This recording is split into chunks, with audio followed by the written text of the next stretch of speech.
of the various delegations for the ceremony.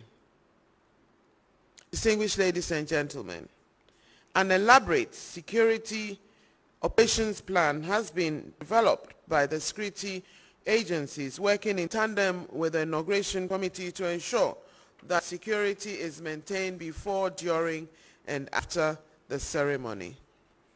The representative of the Ghana Police Service will provide you with more details on the security arrangements for the occasion.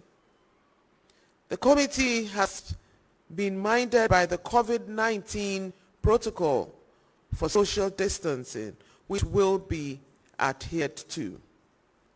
As part of the protocol guidelines drawn up for the ceremony, visiting delegations will be required to provide a negative 72-hour PCR test before they are admitted into the country. In this connection, participants in the ceremony will be required to keep their face masks on at all times. Indeed, the need to strictly observe the COVID-19 protocols inform the number of persons which will be accredited to participate in the ceremony. In times past, we all know that when this ceremony is held at the Independence Square, we're able to cater for a very large section of Ghanaians and international participants. This time, like I said, because of COVID-19, the protocols that we have to adhere to, it's going to be a much smaller event.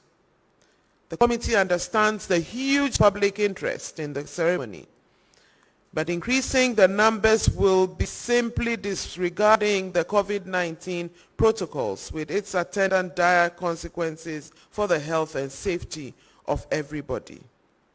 I will therefore wish to plead with members of the public to follow the ceremony from the comfort of their homes, as it will be broadcast live on all major television and radio stations.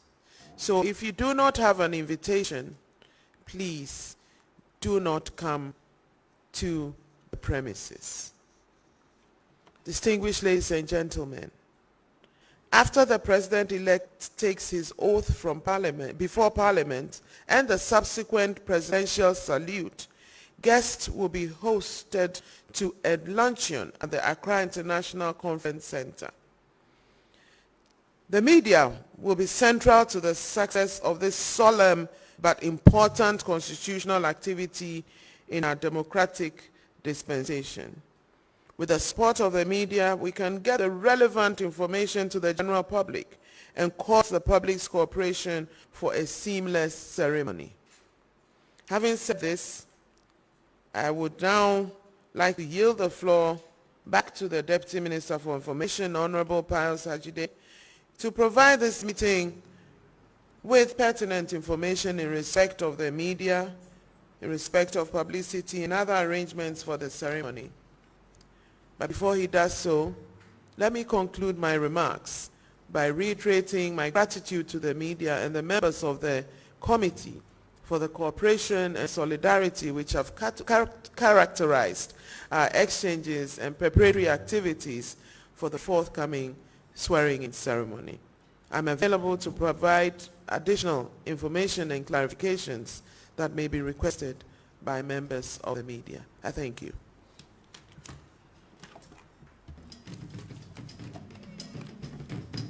Ghana celebrates another democratic success story of the Fourth Republic after elections 2020 and prepares for the inauguration of elected representatives and government with the following events.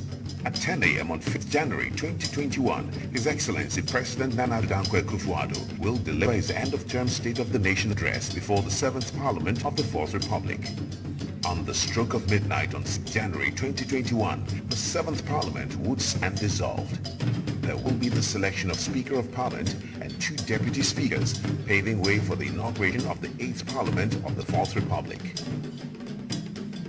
On 7th January 2021, President-elect Nana Addo Akufo-Addo will take the oath of office and be sworn in as President with Vice President-elect Dr. Mahmoud Bawumia to begin their second term in office. This event will take place in the precinct of Parliament House at 10 a.m. Attendance is strictly by invitation.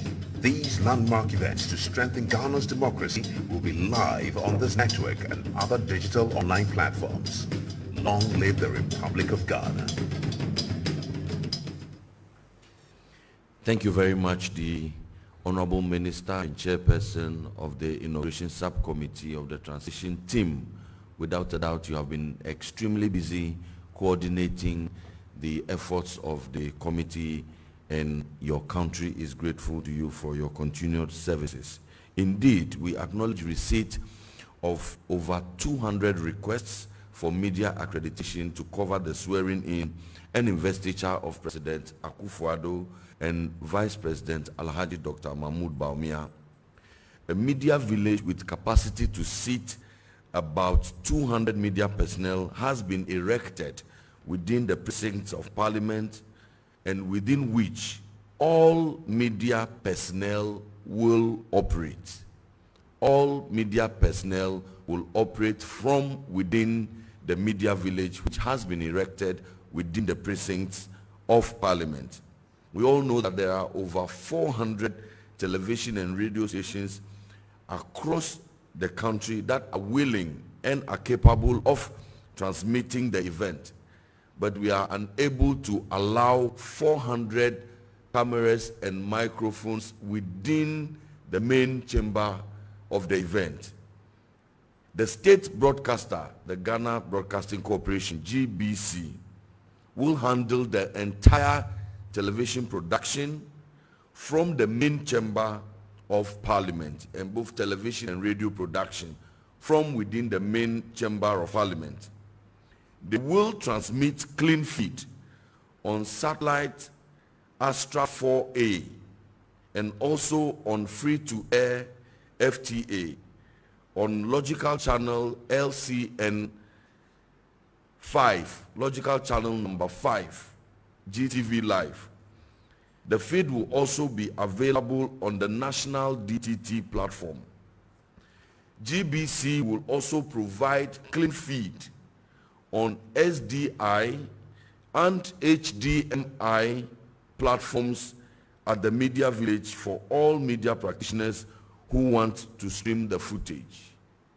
And so, for the avoidance of doubt, we have requested for the request for accreditations. Those have been received, they are being processed. By end of day, accreditation will go to the media who have requested accreditation, but the media will be operating from within the media village that has been erected in the precincts of Parliament. Honourable Minister indicated that COVID-19 has imposed great limitations on all of us. So the razzmatazz and the fanfare that normally occasions events such as this will have to be reimagined. And these have security implications as well. They have implications for traffic management. With the permission of the Honorable Minister, I would like to kindly invite onto the podium the Director of Operations at the MTTD, Superintendent Dr. Samuel Sasu-Mensah, to debrief the country and update us. On the general security situation and special focus on traffic management strategies. Superintendent Dr. Samuel Sasu-Mensah is Director of Operations at the Police MTTD. Over to you, sir. Thank you, Deputy Minister, for information. Madam Chairperson, ladies and gentlemen from the press, all protocols observed. This briefing is from the Ghana Police Service and specifically from the Motor Traffic and Transport Department of the Ghana Police Service. These are contingency and elaborate plans that we intend to implement during the event as specified by Madam in the chair.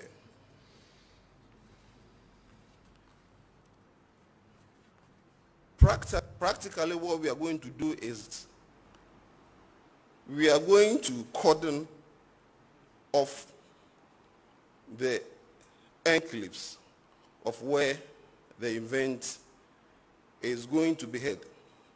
That is at the forecourt of Parliament on the 7th of January 2021. And with the issue of the inner perimeter cordon, it is going to run through the Akwaje interchange, the National Theatre traffic light, Usu Cemetery traffic light, and the GIG and the press center, specifically to manage traffic along the enclaves. This is what we intend to do. We intend to close or block some routes within the arena. And the routes that we are going to block or close are first the Osu Cemetery traffic light on the local street. That road is totally going to be sealed. Then again, we are talking about the Castle Road from the AU Circle to Osu Cemetery traffic light. Then we are also talking about the crossroads heading towards the Starless 95 or the Starless 91 Street. Then the Independence Arc near the Ohene Jan Sports Stadium. We are also talking of the Gamal Abdul Nasser Avenue, which is near the Ghana Institute of Journalism Road on Haile Selassie Street. Then finally, we are talking, or we are going to block or partially seal the Opebia 37 Hospital Interchange and the Akwaje on the Liberation Road. As a result of these closures, we have earmarked places for route diversions. So against this background, what we are saying is that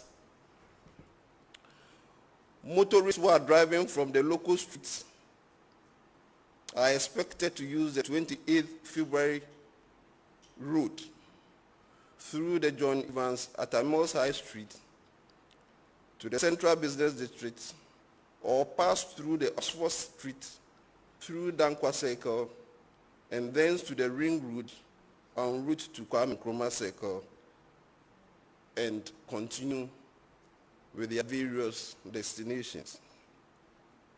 Then traffic from AU roundabout towards the Castle Road through Osu Cemetery will be diverted onto the Independence Avenue through El Sunosi Street in front of the Ghana Institute of Journalism on the Haile Selassie Street.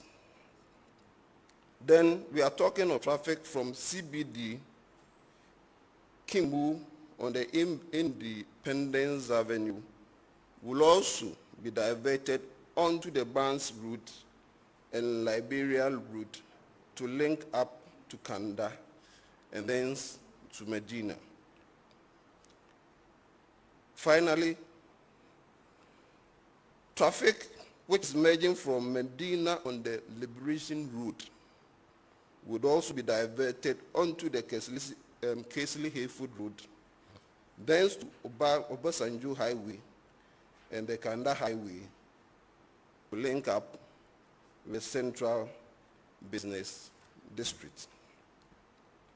Let us emphasize that only vehicles assigned with VIP or invited guest tickets would be allowed to cross at the various checkpoints to park at designated car parks. What I'm trying to say is that if you are not accredited, if you have not been given invited guest tickets, you will not be allowed entry into the inner corridor or inner cordon. All our vehicles will be allowed to park at the Independence Square, and occupants subsequently bused or chauffeured to where the event is going to take place. Traffic police officers will definitely be positioned on various routes to assist the motoring public, while the public is to note that any vehicle, let me stress, any vehicle which is parked at an authorized place would be towed and the drivers or owners prosecuted. Then again, only those vehicles with invitation cards or accreditation, as I've stated, can gain access to the zoned area. Then again, parking zones have been assigned to different categories of invited guests and dignitaries. The general public, especially motorists, are once again urged to cooperate with the police to ensure effective and efficient traffic management to ensure the success of the event. Motorists are further advised to note these arrangements and plan alternative routes before embarking on their various journeys. Thank you very much for the opportunity. Thank you very much. Superintendent Dr. Samuel Sasu Mensah, Director of Operations, Police MTD, and we are grateful to the Ghana Police Service for their continued service to the Republic. By a statement, the police administration has reassured the nation that they have put in place security measures for the inauguration of the President-elect of the Republic, His Excellency Nana Addo Dankwa Akufo-Addo, Vice President-elect His Excellency Dr. Mahmoud Bawumia, speakers and members of the 8th Parliament of the 4th Republic on 7th January 2021 at Accra. Again, it is important that we show appreciation to the police that apart from the general security which they are coordinating in conjunction with the other security forces, including the Armed Forces of Ghana and allied security forces and services, the police are also performing other critical ceremonial roles, the bearing of the state sword, the performance by the police band, escort by the police mounted squadron, and then the police motorcade. And so we are grateful to the Ghana Police. The Ghana Police is urging the public to continue to cooperate with security arrangements for the inaugural ceremonies of the 7th of January 2021 in support of the constitutional framework of government. Distinguished ladies and gentlemen, Honorable Minister and Chair of the occasion, we will also like to remind the people of Ghana that in addition to being the statutory date for the swearing in of presidents-elect and vice presidents-elect, 7th of January is also the National Constitution Day and is therefore a public holiday. The 7th of January is Constitution Day and is also therefore a public holiday. And so it is our view that traffic around the enclave, the ceremonial enclave, the State House enclave will be decongested, because normally people would have been going to work. And because it is a public holiday, we believe that the work of the police will be made much, much more easier. We continue to crave the indulgence of the good people of Ghana to cooperate and to assist. As we have been informed, several heads of state within the West African sub-region, within the Africa region, and in fact, from across the globe, have their eyes on Ghana and intend to visit and grace our occasion. It is therefore important that we discharge ourselves as the peaceful, law-abiding and accommodating country that we are known to be.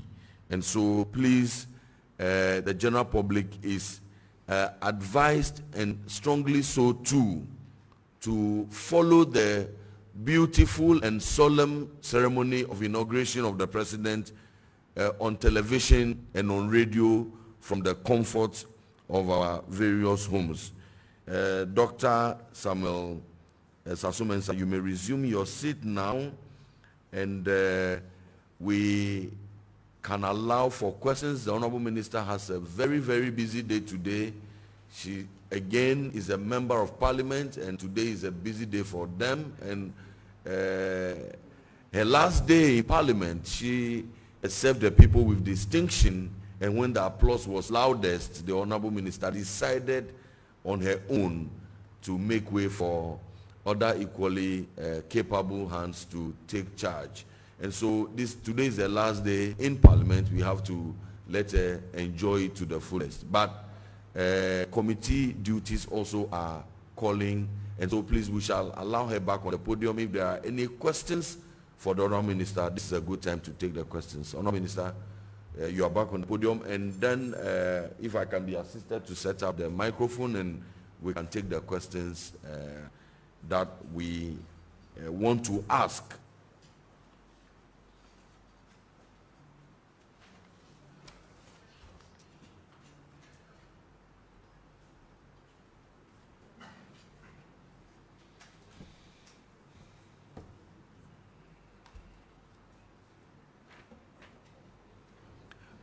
If you give us your name, your media house, you can ask your quick question, straight to the point, no long preambles, so we can do it quickly.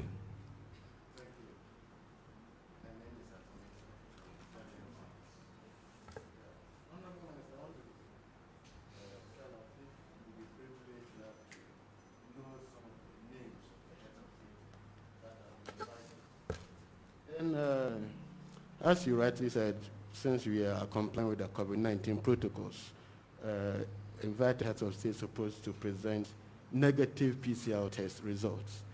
I want to find out, in the event a head of state tests, let's say, positive at the airport, would he or she be isolated as the president has directed?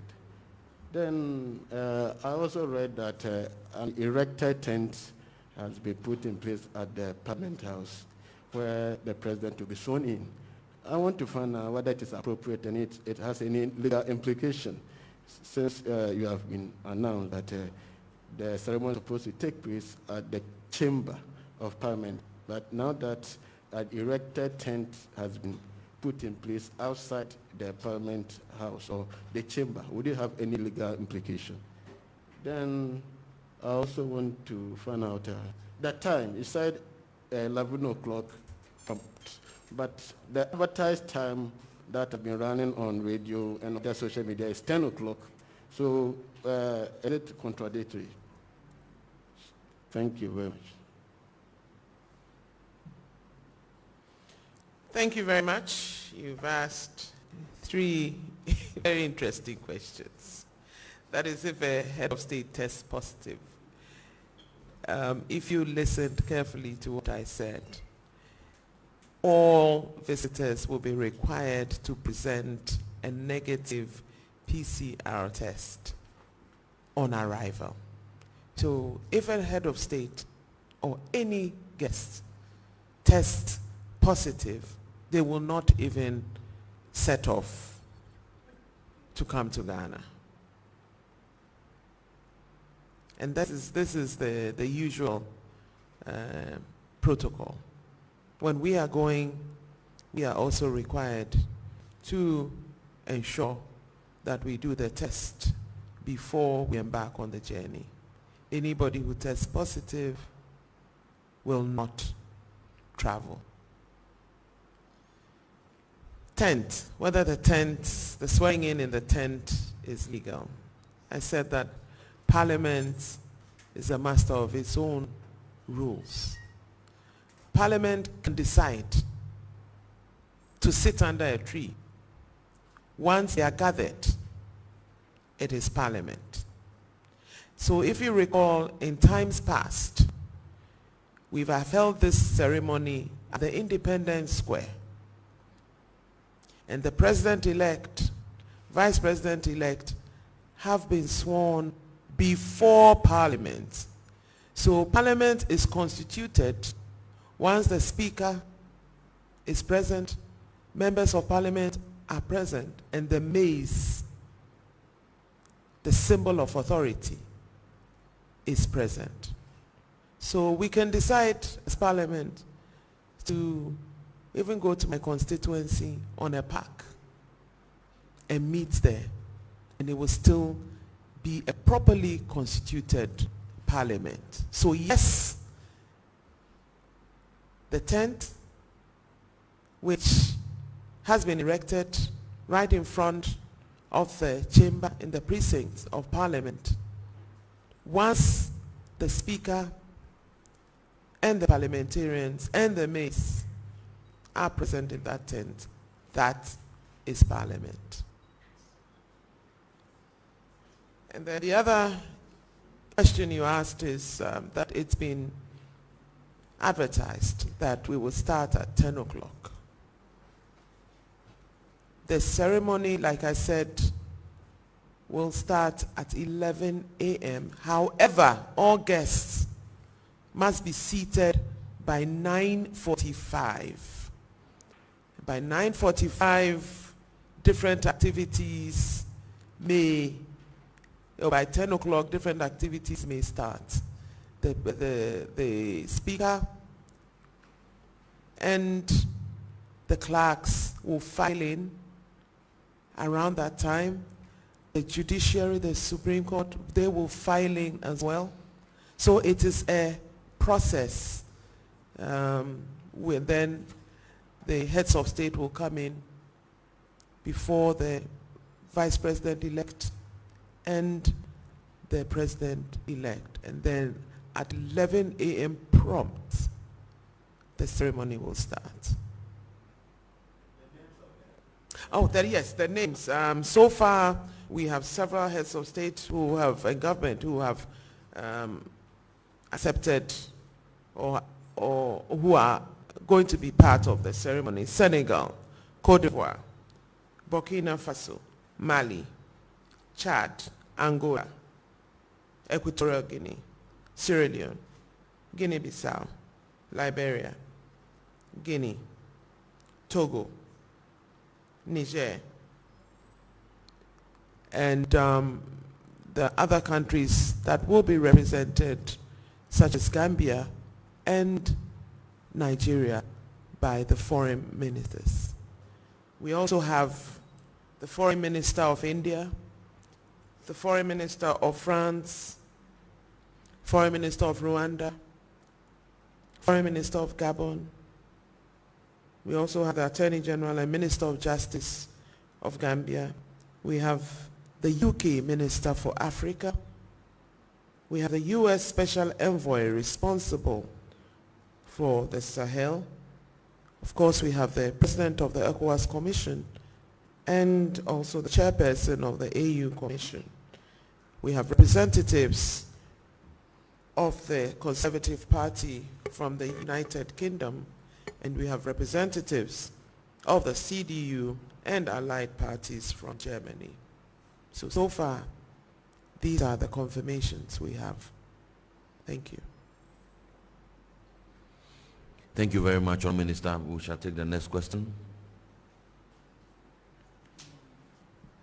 This one was like a quadruple decker question. If we can de-escalate a little. Okay, so my name is Eric. I work with Star FM. First off, we've seen a lot of security deployment at the precinct of Parliament ahead of the swearing-in ceremony. The minority in Parliament has had cause to raise concerns about the high number of security persons that we've seen. I want to take a response from government as to the concerns being raised by the minority that too many security personnel have been deployed for the swearing-in. And also, is it a case that government or the police architecture has picked signals of a potential plan to disrupt the ceremony, which is resulting in this large numbers that we're seeing?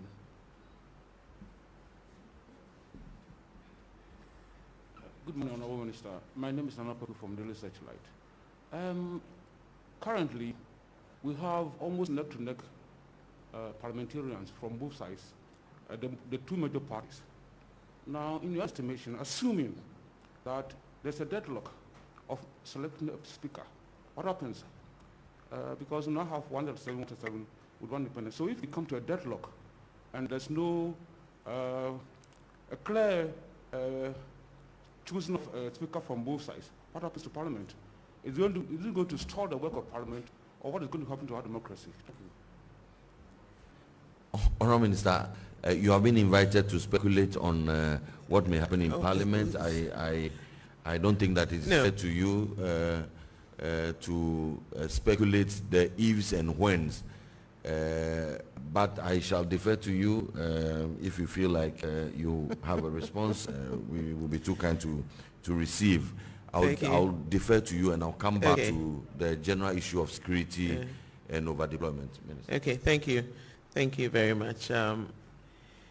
Let me say that there is nothing, to answer the first question on security, there's nothing like too many security personnel. There's nothing like that. We should be worried if there is no security present at a place like that. And we should be very worried. So we should be very happy, and minority and all, we all should be very happy that the security, the services are all over. And first of all, when you have a function that is not just an internal one, but it's international in nature because of the visitors who are coming, it is incumbent on us to ensure that security is at its highest, to ensure their safety whilst they are here, even before, during, and after. Secondly, we are not in normal times in terms of what is happening around us, around Ghana.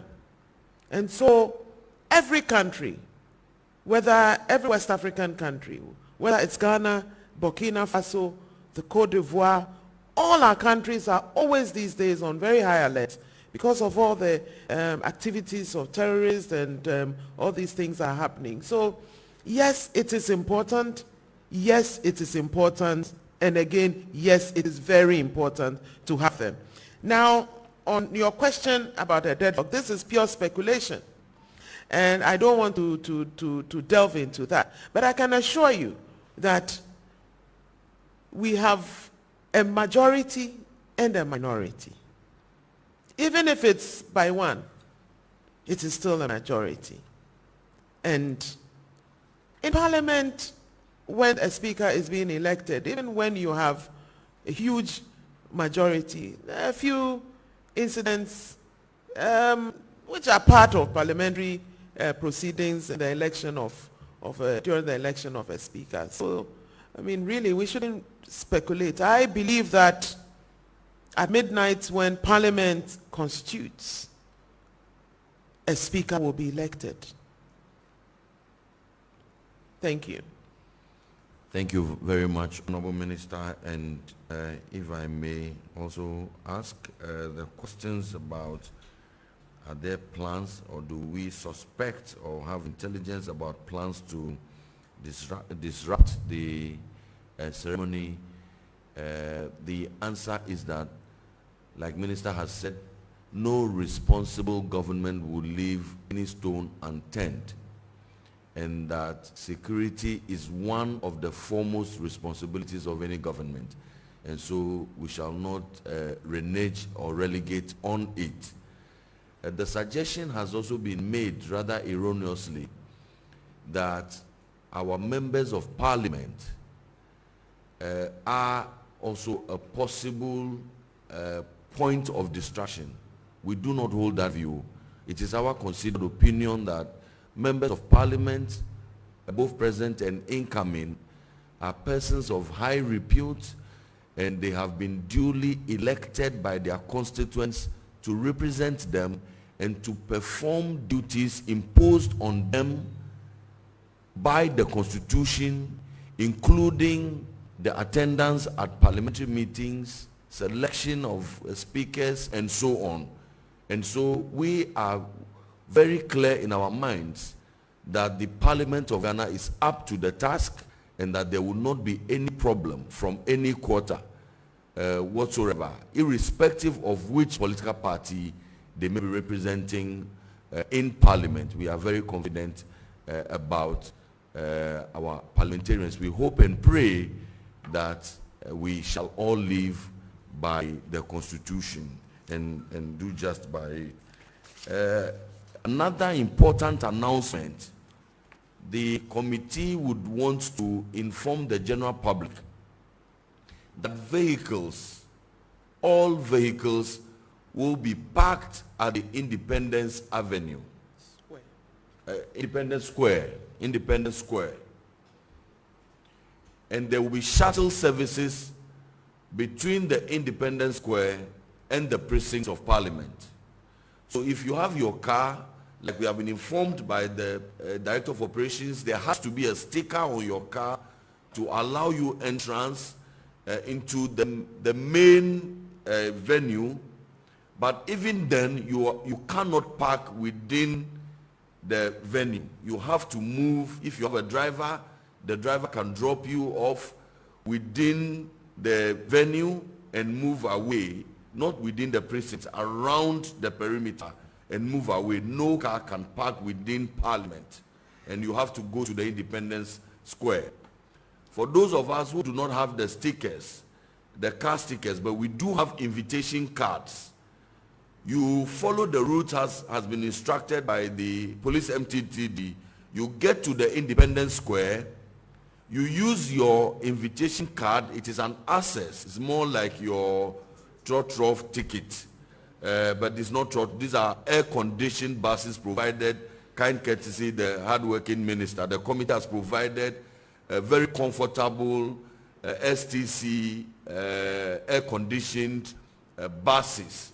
And so these buses will transport persons who are invited and who duly have the invitation cards from the Independence Square to the precincts of Parliament.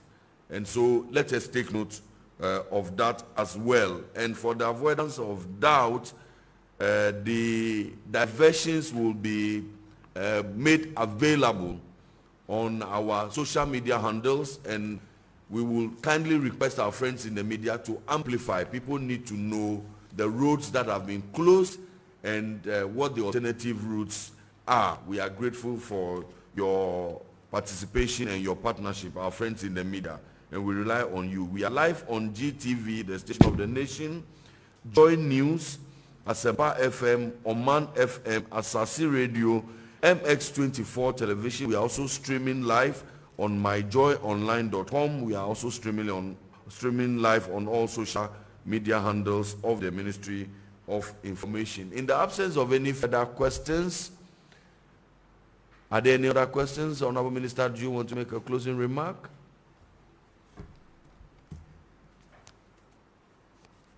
Thank you, Honorable Deputy Minister. Let me thank each and every one of you for coming. And in concluding, I would like to appeal to the people of Ghana to work with us, collaborate.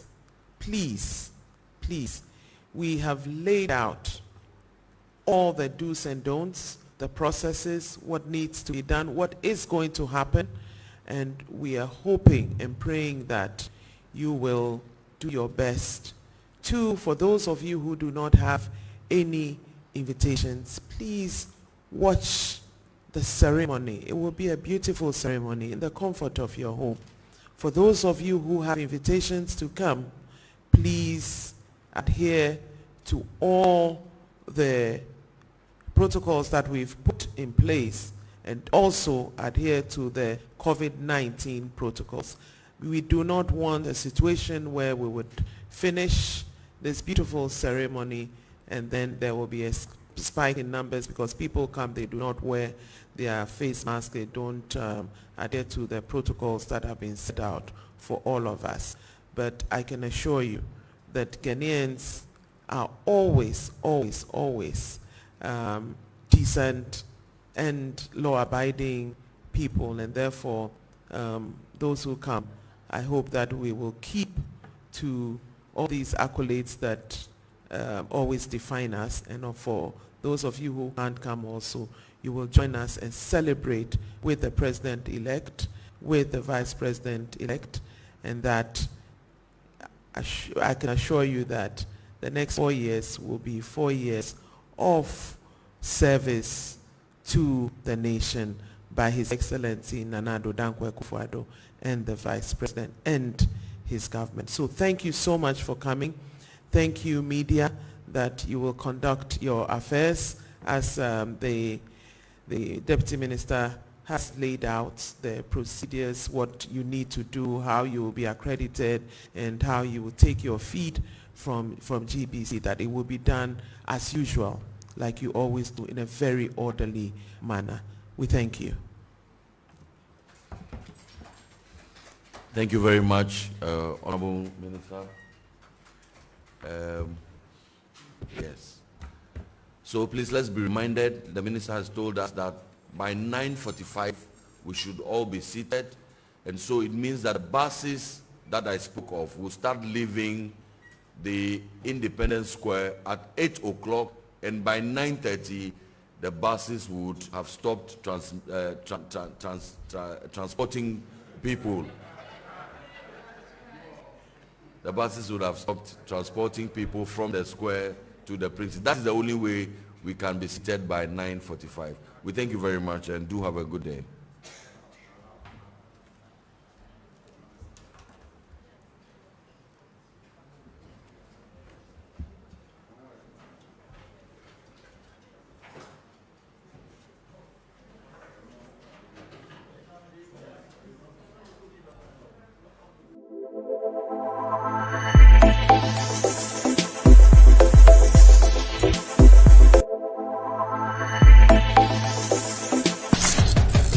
Smooth participation of the various delegations for the ceremony.